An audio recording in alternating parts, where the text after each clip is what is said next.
বিসমিল্লাহির রহমানির রহিম। প্রিয় শিক্ষার্থীবৃন্দ, আসসালামু আলাইকুম। আশা করি তোমরা যে যেখানে আছো সুস্থ আছো, ভালো আছো এবং নিরাপদ আছো। প্রতিদিনের মতো আজকের অনলাইন ক্লাস থেকে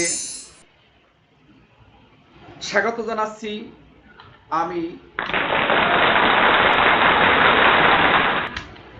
মোহাম্মদ মোশাররফ হোসেন খান, প্রভাষক, দর্শন বিভাগ, আলহাজ হযরত আলী ডিগ্রি কলেজ, কামারখালী, বাকেরগঞ্জ, বরিশাল।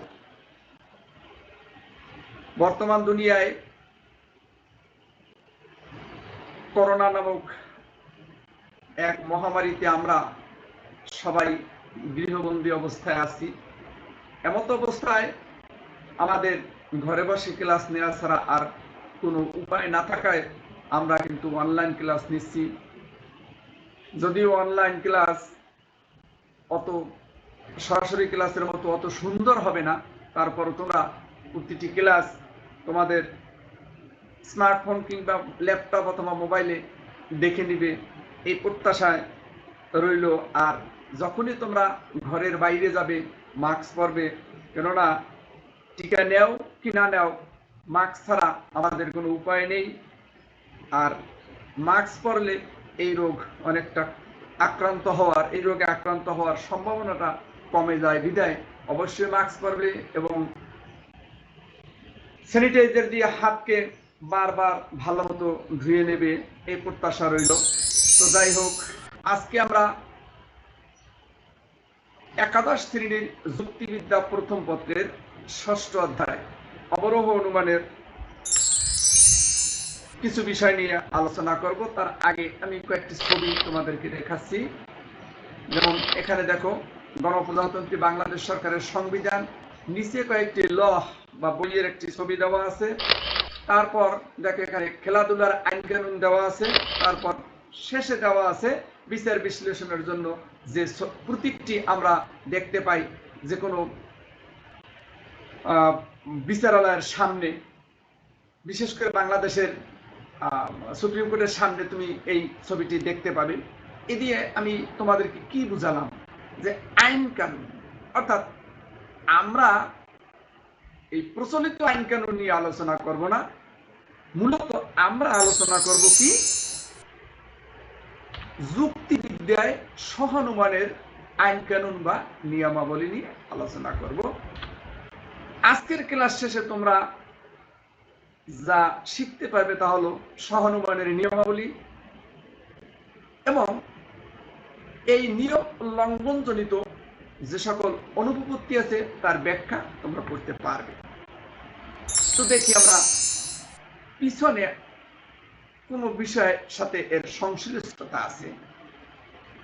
আমরা জানি সহানুমানের একটি বাক্যের ভিতরে তিনটি পদ, মানে সহানুমানের তিনটি পদ থাকে। পদ তিনটি হচ্ছে কি কি? প্রধান পদ এবং অপ্রধান পদ, আর হচ্ছে কি প্রধান পদ, অপ্রধান পদ, মধ্যপদ। ইংরেজি হচ্ছে কি major term, minor term, middle term. আর এর সংক্ষিপ্ত রূপ major term P, minor term S এবং মিডল টার্ম এই এম দেওয়া আছে। এই কথাগুলো বলার মূল কারণটা হচ্ছে আমার একটি, সেটা কি যে মনে আছে কিনা যে এগুলোর সাথে কিন্তু নিয়ম কানুন, এগুলো যদি তোমার একদম নখদর্পণে না থাকে তাহলে নিয়মগুলো বুঝতে একটু কষ্ট হবে। এজন্য আমি এগুলোকে মনে করিয়ে দিলাম। তো দেখি সামনে কি আছে আমাদের। দেখো উদাহরণ দেওয়া আছে একটি। উদাহরণে কি আছে? সকল মানুষ হয় বিপদ, সকল ছাত্র হয় মানুষ, অতএব সকল ছাত্র হয় বিপদ।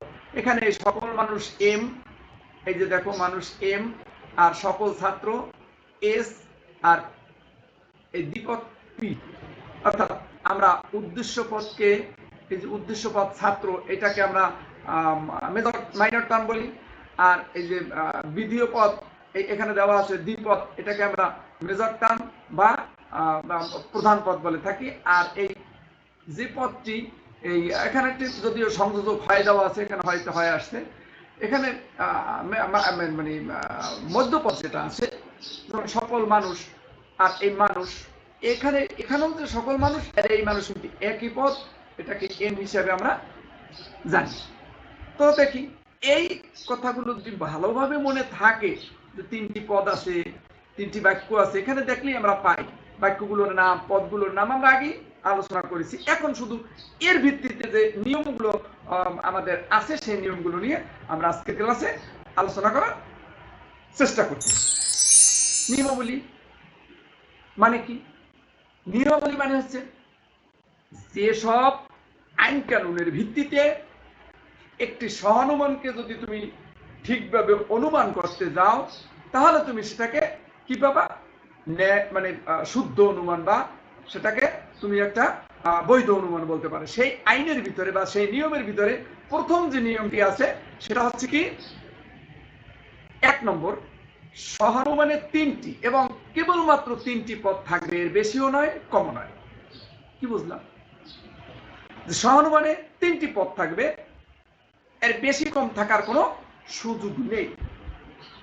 উদাহরণস্বরূপ এখানে আছে যেমন সকল মানুষ হয় দ্বিপদ, সকল ছাত্র হয় মানুষ, সকল ছাত্র হয় দ্বিপদ। এই যে সকল মানুষ একবারই ব্যবহৃত হয়েছে, 2 পদ মানে দুটি বাক্যে 2বার হলেও একই অর্থে ব্যবহার হওয়ার কারণে এটাকে একটা পদ বলা হয়। আর প্রত্যেকটা পদ কিন্তু 2-2বার ব্যবহার হয়েছে, অর্থাৎ 3টা বাক্যের ভিতরে 2-2বার ব্যবহার করা হয়েছে। আর এর নামগুলো কিন্তু আমরা আগে জেনেছি। তার মানে এই 3টি কি কি? প্রধান পদ, অপ্রধান পদ এবং মধ্যপদ। এর বাইরে আর কোনো পদ থাকার সুযোগ নেই। কি কি? প্রধান, অপ্রধান, মধ্য। তাই আমরা এই কথাগুলো মনে রেখে আবার সামনের নিয়মটা দেখি কি আছে না। এই নিয়মটা, এই যে প্রথম যে নিয়মটা আমরা বললাম, এই নিয়মটাকে যদি আমি না মানি বা এই নিয়মটা যদি কোনো ব্যত্যয় ঘটে তাহলে একটি অনুপপত্তি ঘটে। তোমরা এই শব্দ অনুপপত্তি শব্দটা কিন্তু সর্বপ্রথম আমরা এখানে দেখতে পাচ্ছি। অনুপপত্তি মানে কি? যুক্তি দোষ, অর্থাৎ কোন যুক্তিতে দোষ ঘটলে যে অবস্থার সৃষ্টি হয় সেটাকে আমরা বলি অনুপপত্তি। দেখবা একটা আইনের ভিতরে কিছু কিছু শব্দ ব্যবহার করা হয়।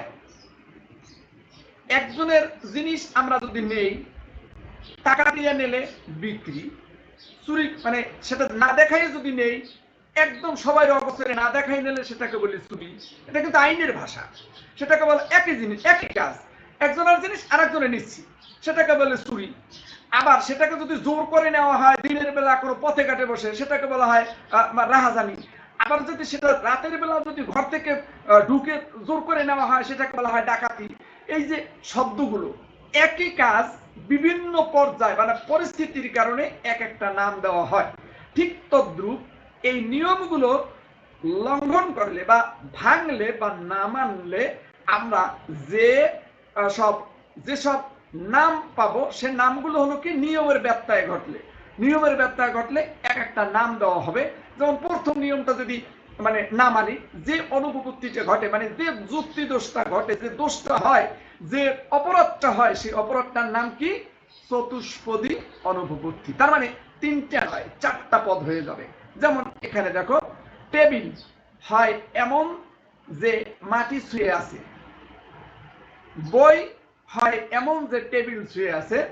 সুতরাং সিদ্ধান্ত আমরা লিখতে পারি বই হয় এমন যে মাটি ছুঁয়ে আছে।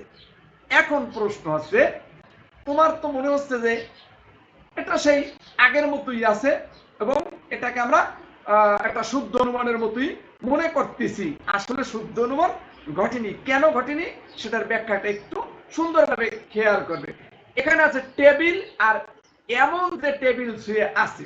টেবিল আর টেবিল ছুঁয়ে আছে, এটা কি এক কথা? এটা কি একরকম বুঝাইল? টেবিল বুঝায় নাই, এটা বইকে টেবিল বুঝায় নাই, বা টেবিলকে মাটি ছুঁয়ে আছে তাও বুঝায় নাই। তাইলে বোঝা গেল কি যে টেবিল আর টেবিল ছুঁয়ে আছে, টেবিল আর টেবিল ছুঁয়ে আছে। আর হচ্ছে দেখো এখানে টেবিলটা একটা মাত্র শব্দে পদ বোঝানো হয়েছে, আর এমন যে টেবিল শুয়ে আছে, এখানে কিন্তু শুধু টেবিল নয়, আরো কয়েকটি শব্দ আছে। এই শব্দগুলো দিয়ে কি করা হয়েছে, একটি পদকে নির্দেশ করা হয়েছে। তার মানে বোঝা গেল যে এই টেবিল আর এমন যে টেবিল শুয়ে আছে এক জিনিস না। টেবিল এবং এমন যে টেবিল শুয়ে আছে এক জিনিসটা। তার মানে আমরা মধ্যপদ হিসেবে এটাকে মনে করবো, দুইটাকে আমরা মধ্যপদ হিসেবে ধরে নিয়ে যদিও সিদ্ধান্ত টেনেছি, কিন্তু এখানে সেটা হয় নাই। তার মানে টেবিল আর টেবিল যে মাটি শুয়ে আছে সেটা আসলে আলাদা পদ। এজন্য এখানে 4টি পদের সৃষ্টি হয়েছে। কি কি? 1 নম্বর আছে টেবিল, 2 নম্বর আছে এমন যে মাটি শুয়ে আছে, 3 নম্বর আছে বই, 4 নম্বর আছে এমন যে টেবিল শুয়ে আছে। বোঝা গেছে? দেখতে একরকমের হলো, এই পদ দুটো আলাদা। যদি এমন যে মাটি শুয়ে আছে এখানে 2 বার ব্যবহার হয়েছে, বই 2 বার ব্যবহার হয়েছে, কিন্তু টেবিল আর টেবিল শুয়ে আছে, এমন যে টেবিল শুয়ে আছে, এই দুটো কিন্তু একই রকম অর্থে এক রকমের ভাবে ব্যবহার হয় নাই বিধায় এটাকে আমরা চতুষ্পদী অনুপপত্তি বলবো। তাহলে আমরা বুঝতে পারলাম কি, যে প্রথম নিয়মটায় আছে কি, যে 3টি এবং কেবলমাত্র 3টি পদ থাকবে। 3টি এবং কেবলমাত্র 3টি পদ থাকবে। যদি না হয়, এর বেশি পদ হয়ে যায়, তার মানে 4টি পদ হয়ে যায়, তখন যে অনুপপত্তি বা দোষ বা যুক্তি দোষ ঘটবে সেটার নাম কি? সেটার নাম হচ্ছে কি? সেটাকে বলা হয় চতুষ্পদী অনুপপত্তি। এখানে সেই উদাহরণটা আমরা দিয়েছি, দেখো সেই উদাহরণটা এখানে দেওয়া আছে। আরেকটি কথা মনে রাখবে, এই অনুপপত্তির ইংরেজি শব্দ হচ্ছে ফ্যালাসি। অনুপপত্তির ইংরেজি শব্দ হচ্ছে ফ্যালাসি। মনে থাকবে না, আবার রং বা মানে ইনকারেক্ট এরকম না, ফ্যালাসি। ফ্যালাসি অনুপপত্তি মানে হচ্ছে ফ্যালাসি। এরপর আমরা দেখি এই নিয়মটা আছে কি, সহনমানে কেবল 3টি যুক্তি বাক্য থাকবে। এর আর ব্যাখ্যা ঘটা 3টের বেশি যদি 4টি আর নিতে পারবে না। আগেই জানি যে সহনমান মানে 3টে যুক্তি বাক্য। যে বাক্যের 2টো আশ্রয় বাক্য থাকবে, একটা সিদ্ধান্ত থাকবে, সেটাকে কেবলমাত্র সহনমানী বলা যাবে, এছাড়া তো সহনমানী বলা যাবে না। অতএব এখানে এই নিয়মে আমরা আর কোনো ব্যত্যয় ঘটাতে পারবো না। 3 নম্বর কথা হচ্ছে যে সহনমানের মধ্যপদ বা হেতুপদকে আশ্রয় বাক্যে কমপক্ষে একবার ব্যক্ত হতে হবে। মানে এই মধ্যপদের আরেকটি নাম আছে হেতুপদ। এটাকে ওই যে 2টো আশ্রয় বাক্য থাকবে, সেই 2টো আশ্রয় বাক্যের যে কোনো একটির ভিতরে তাকে ব্যাপ্য হতে হবে। আমরা ব্যাপ্যতার নিয়ম জানি, কিন্তু কোন বাক্যে কোন পদটা ব্যাপ্য, এই নিয়ম যদি লঙ্ঘন করে তাহলে কি হয়? অব্যাপ্য হেতু বা মধ্যপদ জনিত অনুপপত্তি ঘটে। কিভাবে দেখো, সকল মানুষ হয় দ্বিপদ, সকল পাখি হয় দ্বিপদ। দ্যাট মিনস সেখান থেকে আমরা সিদ্ধান্ত এনেছি কি, একটু দেখো, সেখান থেকে সিদ্ধান্ত নিয়েছি সকল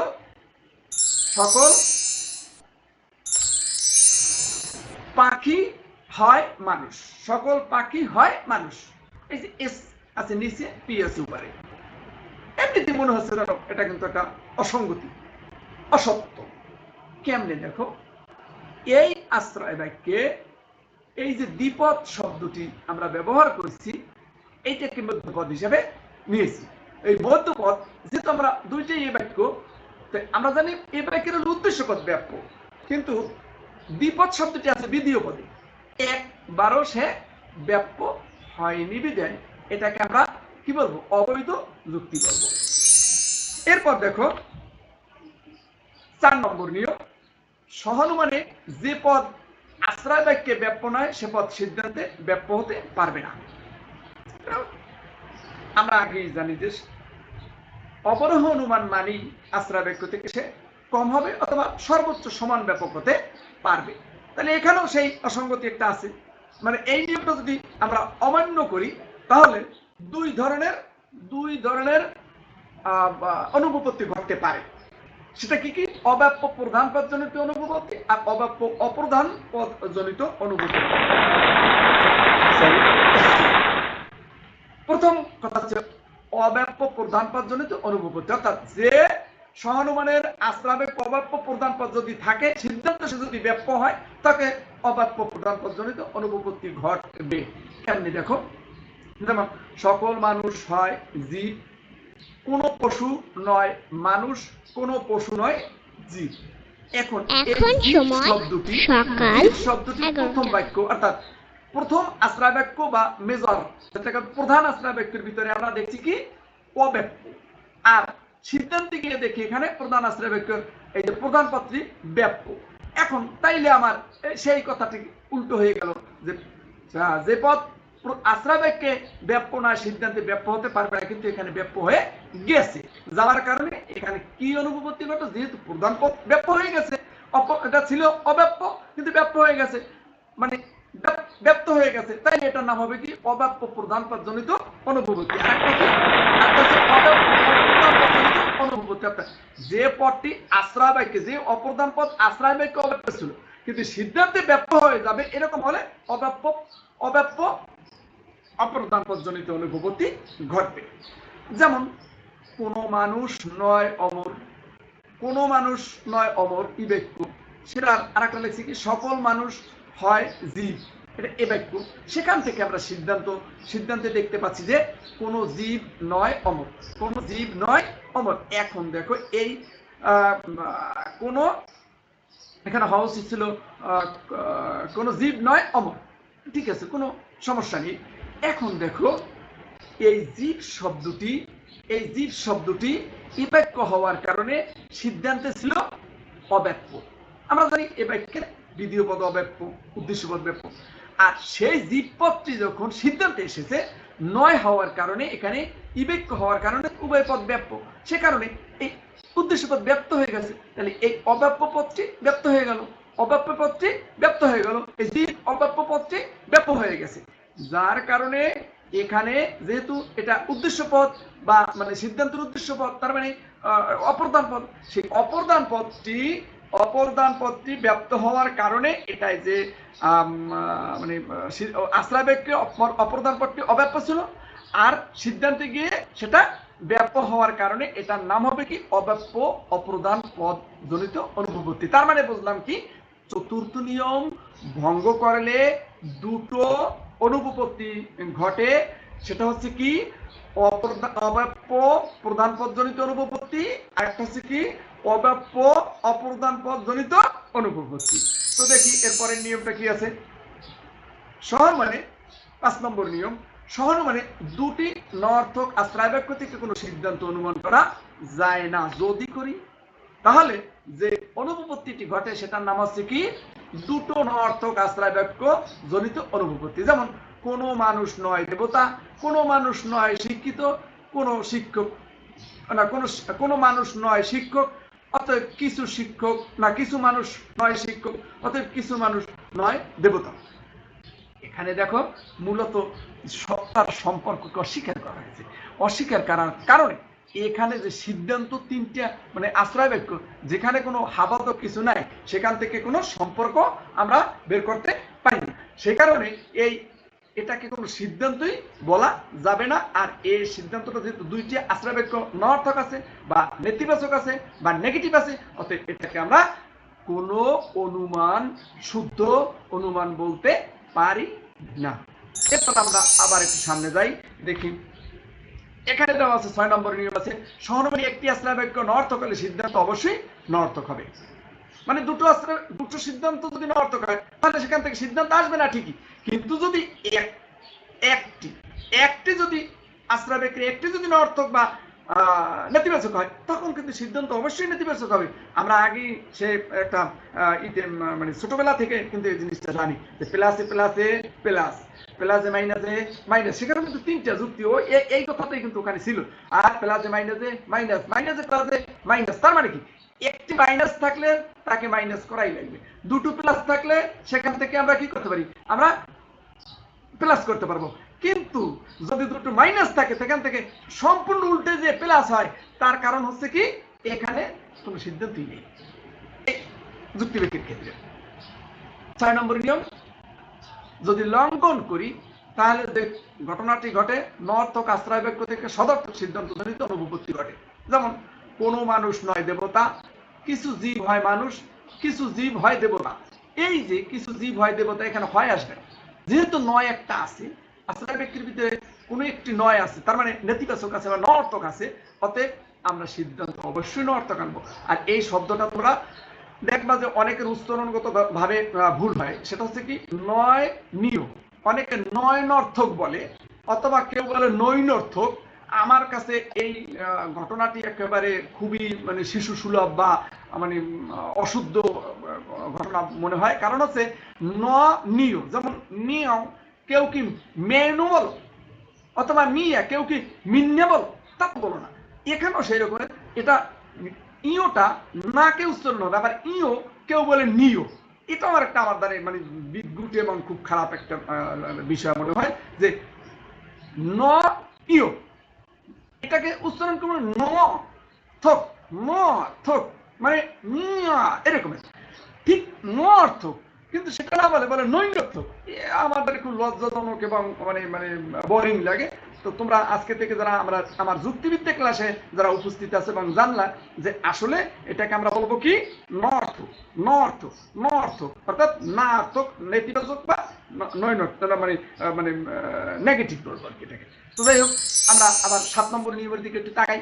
7 নম্বর নিয়মে যে বিষয়টি আমাদের এখানে উপস্থাপন করা আছে সেটা হচ্ছে কি সহানুমানের উভয় আশ্রাবেক্য সদর্থকালে সিদ্ধান্ত অবশ্যই ওই যে সেই একই কথা, প্লাসে প্লাসে প্লাস মানে হাবাতকে হাবাতকে হাবাতক হবে।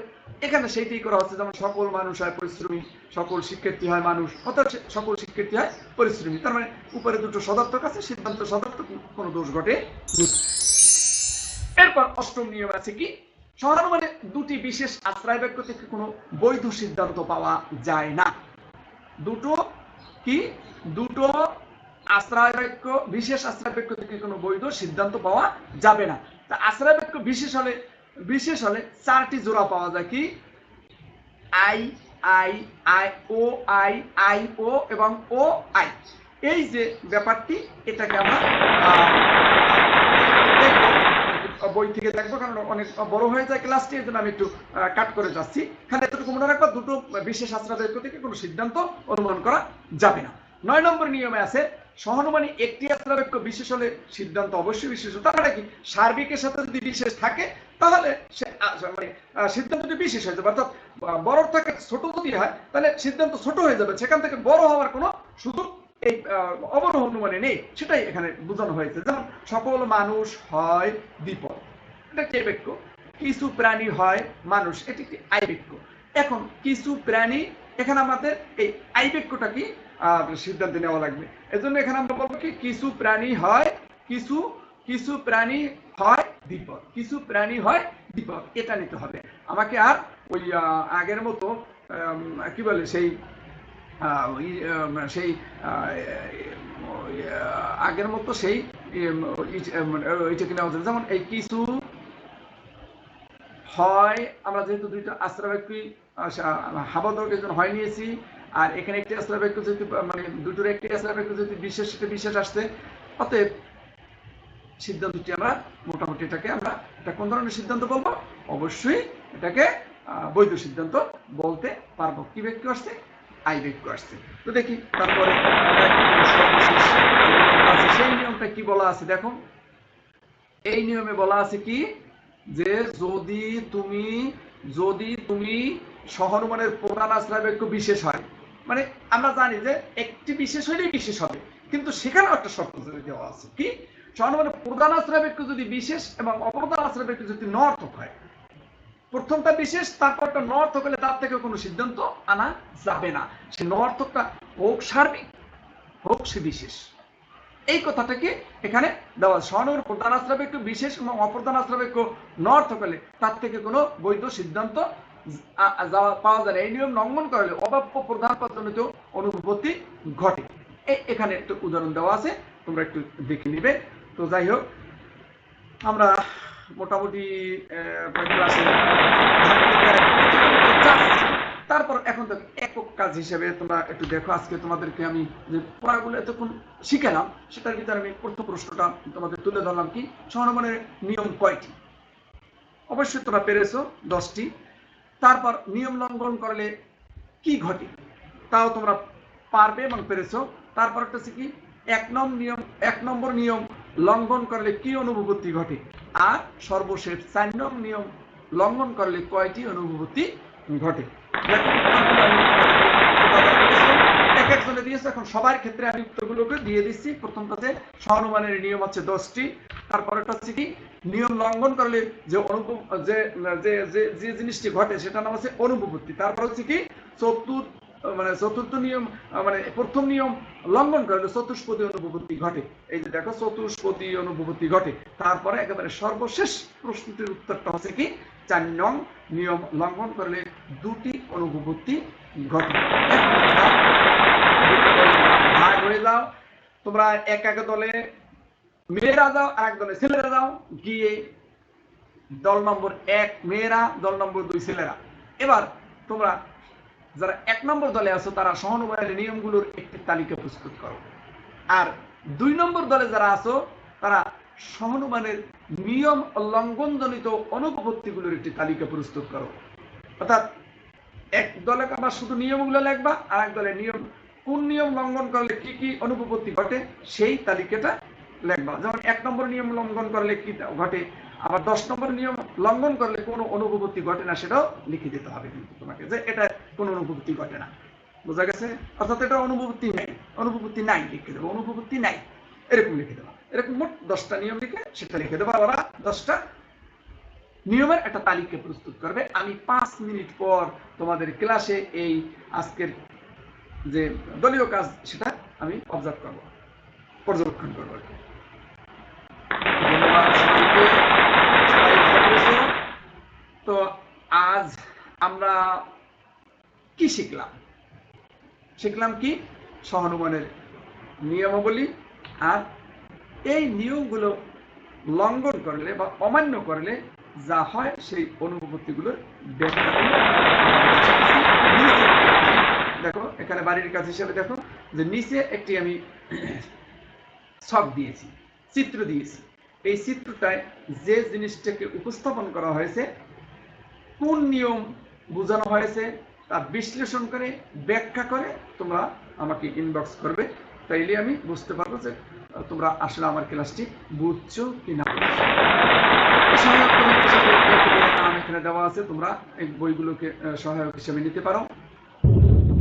এরপর আমরা আগামী ক্লাসে যদি আমরা অনলাইন ক্লাসে আমরা সেটা নেব কি অবরোহ অনুমানের আরোহ অনুমানের সংজ্ঞা, বৈশিষ্ট্য, স্তর। অর্থাৎ আজকে কিন্তু এই সংক্ষিপ্ত সিলেবাস যেটা এনসিটি কর্তৃক দেওয়া আছে 22 সালের জন্য যেটা দেওয়া আছে, সেখানে সংক্ষিপ্ত সিলেবাসের শেষ মানে 6ষ্ঠ অধ্যায় শেষ ক্লাসটি নিয়েছি। এরপর 7ম অধ্যায় থেকে আমরা এই বিষয়গুলো নিয়ে আলোচনা করার চেষ্টা করব।